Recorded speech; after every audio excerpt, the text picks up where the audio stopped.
they never put his appearance at Phoenix Fan Fusion on their page. They usually put the appearances on there. It wasn't on there, so that's why I didn't even know he was going to be there.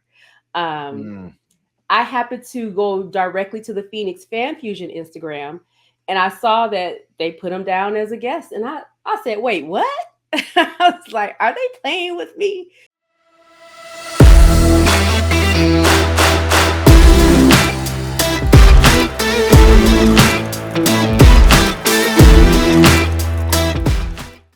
Hey, what's up, everybody? SG here, and welcome once again to Fandom Collectibles. My guest for today, Dani Girl Comics. Really happy to have her here. This has been months in the making, but based on what I've seen of Dani, I think that she's a collector that's well worth hearing from and has some really interesting pieces that I know she is very excited to share with everybody. Welcome, Dani Girl Comics. Hi, SG. Thank you. And let me say, I have to give you a proper Detroit welcome because that's where I'm from. So it's what up, though? I like it. Okay. The D is in the house. All right. Yes. So just in terms of what you collect, I mean, as an outside observer, I immediately think Miles Morales when I think about you and original art. Don't want to box you in though, but I do see that Arthur Adams piece Oh, right in the yeah. corner. So I'm sure you'll tell us a little bit about that and also about the Absolutely. statues, which that's something that obviously you're into and you have a very impressive collection of as well. So the mic is yours. Whatever you Yeah. want to show us. Absolutely. So yes, you're correct. My original art collecting is more Miles Morales based. I'm a huge Spider-Man fan, always have been since I was a little girl. And then the Miles part of it kind of came along when I was out of comic collecting when his first appearance came out. But we did go to see Into the Spider-Verse, and my son was in love with it, and I was like, oh my gosh, this is a fantastic story. And so that's when I kind of dove into the Miles stories, and then um, it was mostly just comics. The comic art was kind of a late thing I was to. I have a friend who has already been into comic art, but I was just like, yeah, that's cool. But at that time, I was just focused on comics. And then he invited me to this group in Facebook. It's called a sketchbook prices and things like that. But also people share their pieces and how much they paid for it. And prior to me getting in that group, I always thought that original comic art was just crazy expensive because what I was seeing were covers that were for sale, which are like $3,000 and up. So I was like, oh my gosh, I would never be able to pay $3,000 for a piece. Um, but once I got in that group, I saw people who find people who can sketch for $100, and on up from there. So I was like, oh, it's more affordable than I thought.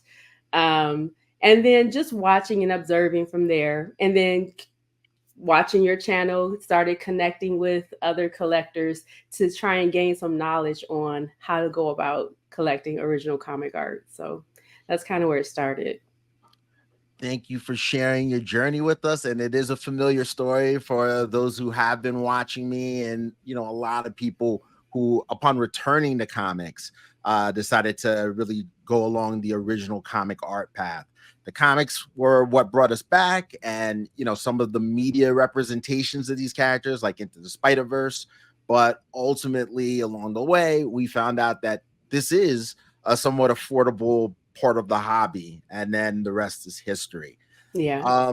So in terms of some of your favorites and some pieces that you really want people to see to get a better understanding of what Dani Girl likes, what makes her decide, yeah, I'm gonna get that. What do you want to show for us today? So what I want to show first is my very first commission that I ever had done. Um, and I had this done at a con called Phoenix Fan Fusion. And it is actually Miles Morales in the Venom suit, which is straight out of a comic called Dark Ages, kind of an Elseworlds tale where, Miles actually ends up bonding with Venom And this was done by an artist named Eric Henson. Very, very nice guy. And I liked it so much. I was so surprised at how well it turned out. It was my first commission that I actually had another book with me because I had an idea of a commission that I had been wanting. And I said, "Hey, would you mind doing another one for me?" He says, "Well, yeah, but I can't get to it here at the con, but I can take it home." Lo and behold, he lives here in Arizona. Didn't know that. So, but it's funny because some things happened in his life. That was back in 2022, where he had to take a step back. A lot of personal things going on. And at that point, no money was exchanged as far as the second commission. All he did was take my blank book, which is a $3 book. But he was explaining to me, that he's going through some things. And at that point, my heart just went out to him. And I'm like, you know what? We don't have to even talk about the art anymore. Take care of you, take care of your family. And he was kind of surprised at my approach to him not being able to deliver on the commission. He's like, "Oh my gosh." He was like, "You're one of the nicest people I've ever spoken to." And I said, "Well, I get it. We had a business transaction." I said, "But we're human." I said, we all go through things, and I'm not going to browbeat you for art that I haven't even paid you for." So Right. it was kind of, then I didn't hear from him a while, and then out of the blue I heard back from him. He says, "Hey, I think I'm going to start drawing again and getting into the studio. Are you still interested in the commission?" And I was totally surprised to hear from him. Um, but because at that point I had connected with him one other time just to check on him. "Hey, is your family okay? How are you doing?" And once he hit me back with the, "Do you still want it?" I said yes.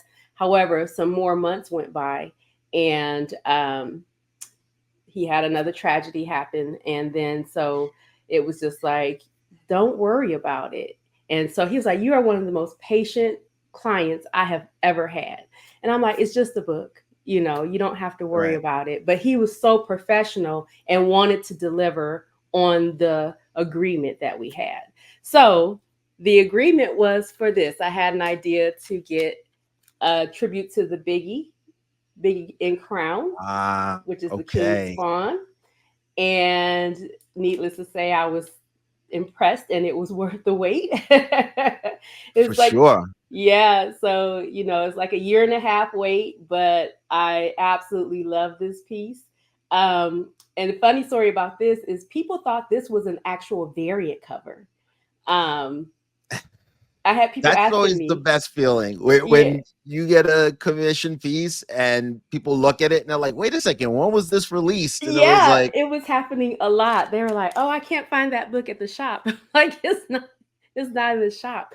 But I happened to go to Phoenix Fan Fusion because I got another piece from him this year, and he says Image contacted him about that cover and says, "Hey, do we owe you money for a cover that and he was like, "No, that was for a client." He was like, "But I can make you one if you want to pay me."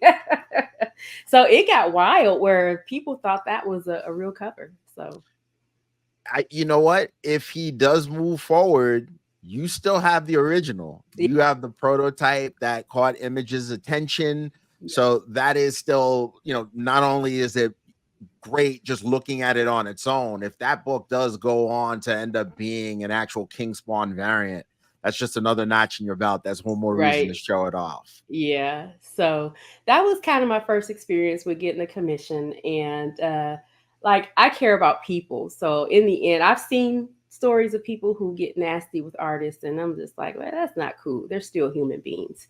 But it's different when money is exchanged. So I get that side of it too. Right. Um, so yeah, that was my first commission. And I love Eric. He's one of my favorites, just as a human being overall. So I'll always rock with him when it comes to looking for a commission if I have an idea. That's great to hear. And, that also is something that's come up before on the channel. Just life happens.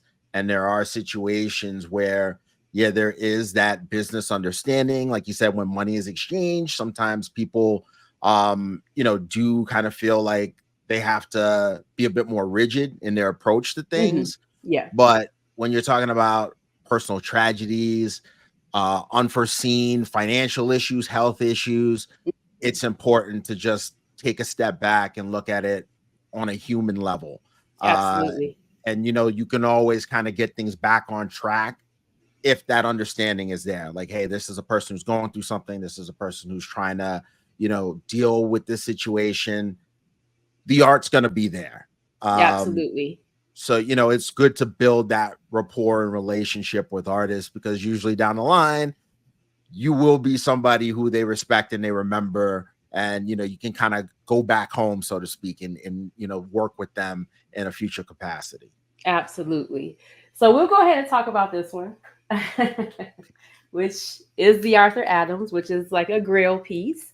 So how this came about first was that I have a friend that attends conventions. He kind of makes his money that way by grabbing exclusives and then flipping them. But he also offers services to the community. Hey, is there something you want me to pick up?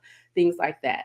So he went to MegaCon this year, and I gave him a blank, one of these blanks, same blank, to give to Arthur Adams, because you got to get on his list. He doesn't just take mail at home request. And my friend was able to get on the list, but I was like 20 something on the list. But he says that doesn't mean anything, because Arthur kind of bounces around the list and kind of draws what he feels like drawing off of the list. So I found that interesting. But struck out at MegaCon, needless to say, I didn't get it. So then he goes to C2E2, and he goes up to Arthur's table again. He says, hey, I tried to get this for my friend. We were on your list, but we didn't make the cut. And she just really wants to get a piece from you. So at that point, he said he gave Arthur my blank. Arthur took the blank. And he says, well, I can't get to it here, but I'll take it home. What's your budget? So my friend texted me on Instagram, and I missed the text. He was like, hey, real quick, what's your budget? And I wasn't thinking about it, because I know you probably follow. At that time, they're only offering a $250 doodle remark and a Right. $500 option. So I was like, I had already told him, just give me the $500 option. So why are you asking me what's my budget? And he was like, well, because he's going to take it home. And I told him your budget was 1,000. I was like, I, I said, you did what? So yeah, I could see that, you thinking twice about that, but my God, that paid off. Let me tell well, you. so he still has that book. This came about from Phoenix Fan Fusion. I had no idea that that's my local big convention. I had no idea Arthur was going to be there until last minute. I had already planned on going, but I made sure to get the weekend pass so that I could be there on the first day. But if you look at Essential Sequential's Instagram, they never put his appearance at Phoenix Fan Fusion on their page. They usually put the appearances on there. It wasn't on there, so that's why I didn't even know he was going to be there. Um, Mm. I happened to go directly to the Phoenix Fan Fusion Instagram, and I saw that they put him down as a guest. And I said, wait, what? I was like, are they playing with me? And I made a beeline into that convention. However, I had a hard time finding his table. He was all the way in some corner, like down at the end of Artist Alley. So by the time I got to his line, there wasn't a long line. I ended up being like seventh or eighth on the list, which again, you already know doesn't even mean anything, because he has Right. to feel like drawing it. But um, I kind of made sure, well, he wasn't even there when I got to the table. They was like, he's late. He had issues with his flight leaving late. He was very late to the con. Like, people were coming and trying to get their book signed, and he just wasn't there. So it was kind of getting like, oh, this might not happen either. He's not even here. But I decided to check in with the rep anyway and say, hey, how do you guys go about it and things like that. So I was there Friday, Saturday, and Sunday. When I tell you I went to that table every day, I can understand that. Yeah. just checking, hey. And I got to actually meet him prior to him even selecting my commission. He has like some Godzilla art prints, and my son is a huge Godzilla fan. So I bought the art print for my son, and it was signed by Arthur.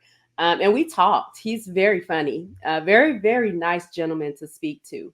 So we had a chit chat, and he says, "Well, which one is yours? You're on my list. Which one is yours?" And I told him, and so that was on Saturday.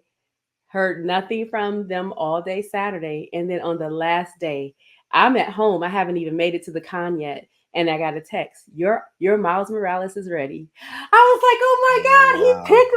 he picked mine. I was like telling my husband, okay, get in the car. We gotta go. We gotta go.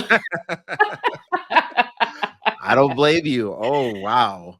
So that is how I finally got my Arthur Adams. But he still has one of my books at home that I maybe paying $1,000 for if he ever decides to do it. You know what? I think as long as he has that memory of you and the pleasant conversation, he'll get to it. And I'm Yeah. sure it will be well worth the $1,000 based on what's happening. I mean, I know you see some of my Instagram posts.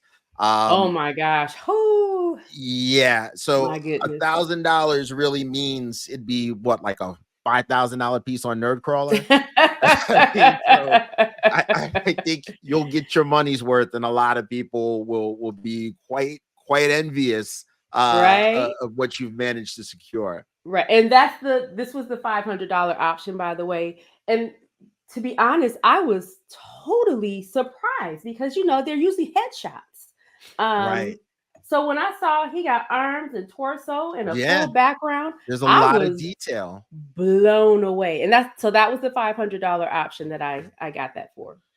So yeah, ladies and gentlemen, this $1,000 piece, I don't know what to tell you. I mean, if she got all of that for $500, I'm sure that we're gonna have lots of oohs and ahs and flame emojis when you finally post and share that $1,000 piece. Yeah, it was like he said it could take a while. I'm like, I'm sure. I know that it could take a long while because you are a very in demand person. So, yeah, I'm like he gets to it when he gets to it. So, Good things come to those who wait.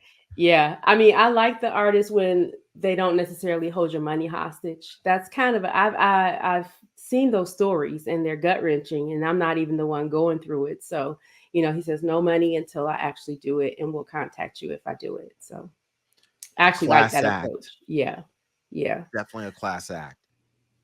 Okay, so this piece uh, is my first Ryan Benjamin. It's actually a wraparound. Uh, Oh, So, how this came about, it's funny because I had heard about him in some other groups and I saw his pieces and I'm like, wow, his art is amazing. So I reached out to him on Instagram and asked him if he had a pre-con list, which he did. So this is for SDCC last year. Um, but I was only going to the Comic Con. It was my very first time going to San Diego Comic Con, and I was only going for Thursday and Friday. I did not want to deal with the Saturday and Sunday crowds. So he says, "Well, yeah, if you're only going to be there for 2 days, you need to get it to me like first thing Thursday."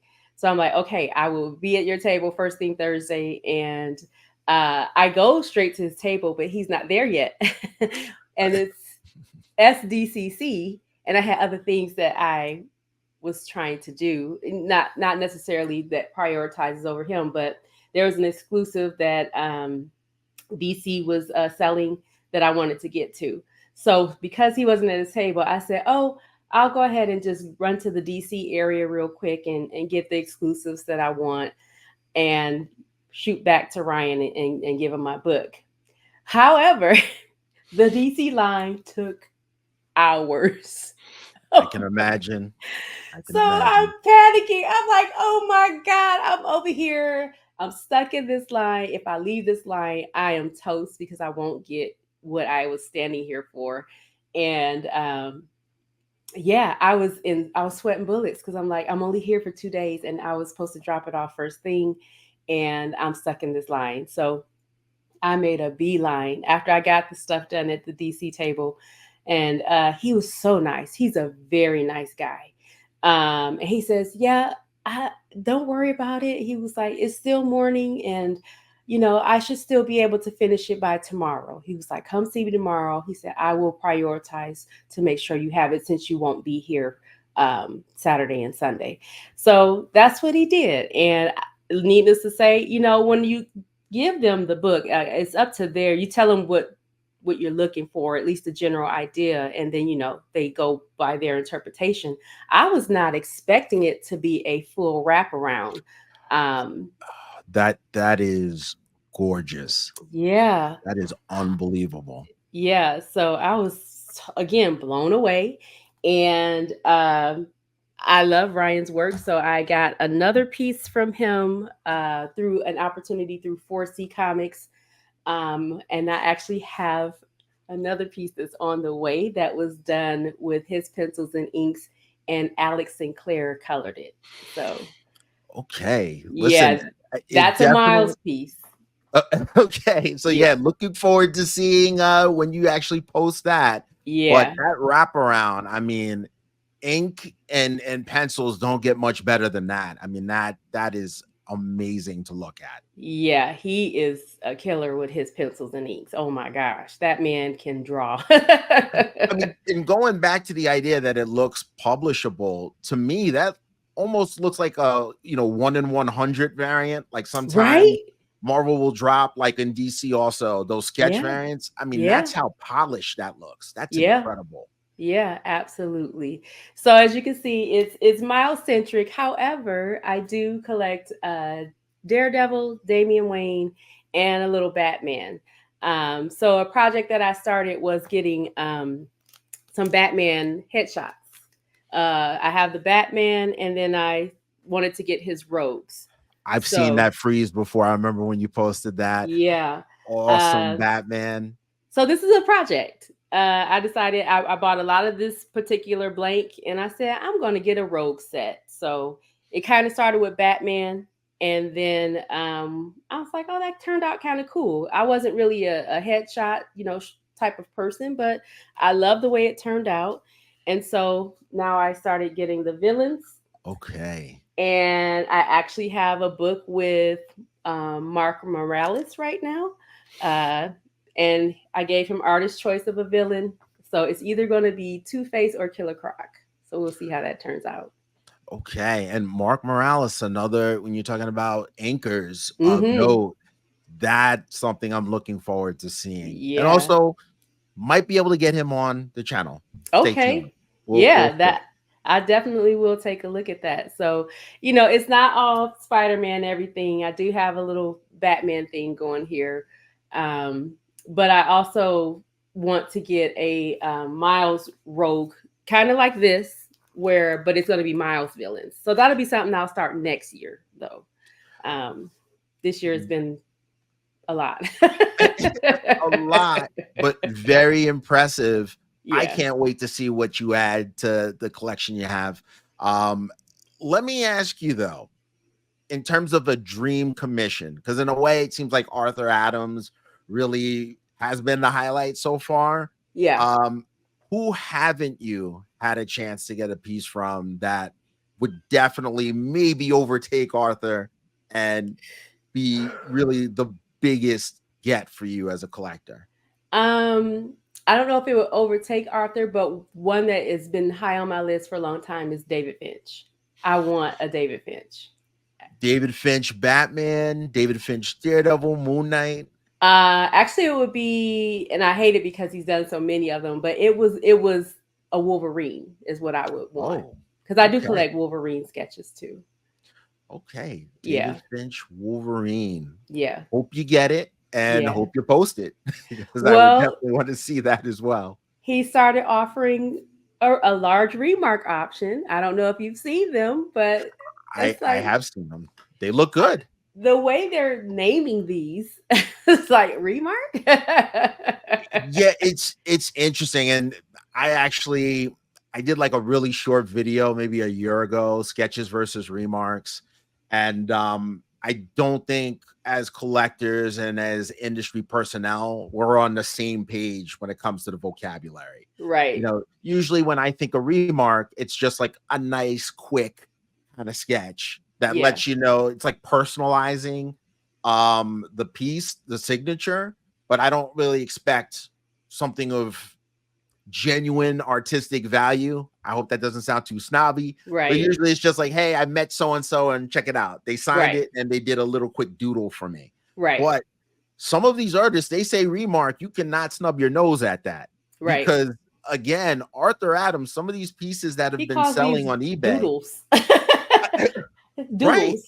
Like Yeah, what? you know, like what they consider a quick piece may very well be for me something that like I've dreamed about, you know. Right. So you can't just say remark.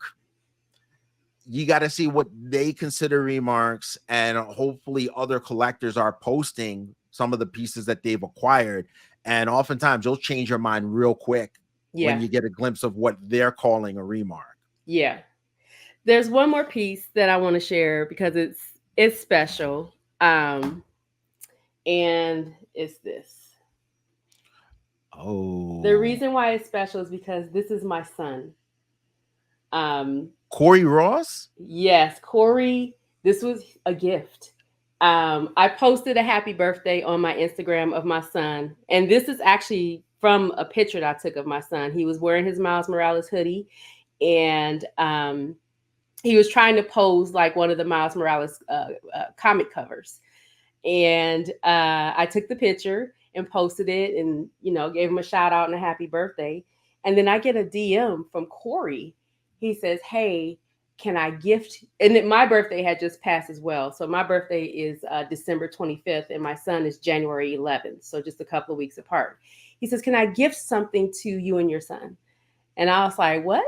And he was like, "I made this." He was like, "Would you accept it?" And I was like, "Oh my gosh." And I was like, "Absolutely." So to have my son drawn on a comic cover is extremely special to me. So I love this. And that's why it's in this nice protective case. I didn't want to get my books graded. I'm like, comic art don't need to be graded. I don't need a grade on it. So I started looking for special UV slabs, that I could just buy and put it in at home. So that's what that Understood. is. I myself, I'm one of those people where every once in a while at a con, I'll choose to immediately, work with CGC or CBCS to get something slabbed, but it's Yeah, not a necessity. right. No, For and me, the art is what it's about. yeah, it's totally a preference. That's the one that I showed is the only one I ever got graded because to me it's just like, okay, well this is art. I don't need CGC to grade it. And I've seen weird stories where the grade affects the value. I'm like, no, no, Yes. no. Yeah, and that's something that during my interview with Jose Variz, it came up. Just sometimes people think the grade is actually commentary on the art. And it's like, Mm-mm. no, no, we're, Mm-mm. we're talking about the condition of the book. But again, if you have a one of one a piece, like, is that really the most important aspect of owning that piece? The fact that it's also a 9.8, or is it the fact that Right. this is the only one? Uh, Thank you. I think And the that's one-on-one aspect trumps the grade, but some people have different absolutely, feelings on that. I 100% agree. And that's another thing that steered me into comic art. I was big into collecting comics, but there were some comics that were kind of out of my reach. And I mean, like the first appearance of Wolverine, I'm a huge Wolverine fan. And, Hulk 181s were going for like $10,000, $20,000, depending on the grade. And so what happened was I started going to cons and I saw that book everywhere. I'm like, this isn't Right. even what draws us to comics art. Part of it is rarity. First appearance, I get it. That's a huge thing, but rarity plays into it for me. And when I saw this book everywhere, I'm Right. like, I started thinking like, I think I'd rather just own a one of one piece of art of Wolverine. So that also factored into my decision to go down this path. I am right there with you, especially when you start saying to yourself, okay, here's the grade that I'd be comfortable, spending money for. And then you look at the CGC census and then you say to yourself, oh, there are 800 slab copies of this at that Yes. grade.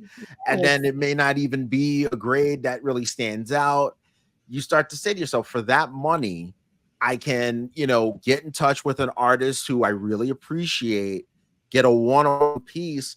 And in truth, if that artist does gain a fan base, I mean, a lot of times that will be more sought after. If you decided to part with that piece, that Absolutely. would be more sought after than your random, 6.0 of, whatever character. Yeah. So I've done the same kind of calculation and said to myself, what would I rather have?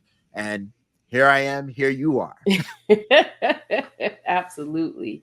Yeah. So the hobbies were on my radar, like the statues, but I always thought, oh my gosh, that must be so expensive. I could never afford those things. And so once I dove into it, and sometimes a payment plan is needed, and like, okay, well, I can plan this out and, put money aside and, I can still own that piece. So once I saw that things were attainable, I kind of went down this path. So it's comic statues and comic art. And we are glad that you did. Dani girl, thank you. I really appreciate you joining me and sharing these pieces with the community. Hang around for a second. I'm just going to close out. Okay. And by close out, you guys, thank you for checking out the Fandom Collectibles YouTube channel. Until next time. Thank you for checking out the Fandom Collectibles YouTube channel. If you like this content, make sure you hit that like button, make sure you subscribe, and stay tuned because we'll be back before you know it.